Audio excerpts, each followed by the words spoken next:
Muri yeZimbabwe awatana kuti maZANU-PF patriots voaccuse Chibaya, Ostalos naChamisa vachiti aiwa ndivo vakaba mari yema-allowances, mari yema-allowances yema-elections. Muri yeZimbabwe inyaya iri kutotsviriridza, inyaya iri kusimudziwa nevanhu veZANU-PF vachiti aiwa vanaChamisa vakaba mari yakadonetwa nevanhu vari kudiaspora. Iyi inyaya iri kutovhundutsa vanhu kuti mbo here zviri kuitwa nevanhu veZANU-PF pinda mumainternal affairs eCCC kana bato ratungamirwa naNelson Chamisa. Saka taenda mberi nenyaya iyi nokurudzirai wasubscribe, wolike, wotina on the bell icon kuti rambochiona maupdates anokupa pano paZim News Live.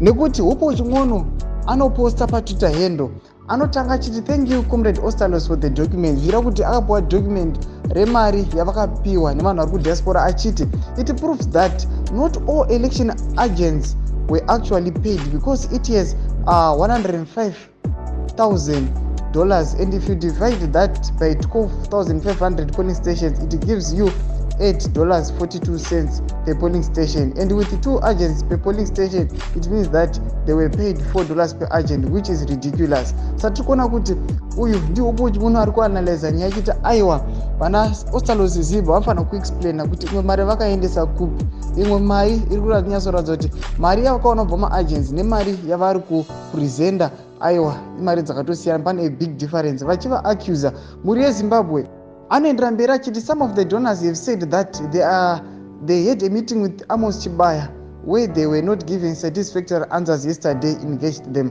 Saka muri yeZimbabwe ndozviri kutaura panapo bopo chimwono achibuditsa evidence yekuti aiwa vanhu veCCC vanaChamisa vakaba mari nokuti mari iri kushota. Imbotudzai mafungiro enyu nekuti zviratidza zviri kutoshamisa, zvitokanganisa masupporters avanozonzi Chamisa. Pinda mucomment section medu kutudze mafungiro enyu. Musakanganwa kusubscribe, kulike, kutonotanga on the bell icon kuti muchiona maupdates andokupa pano paZim News Live.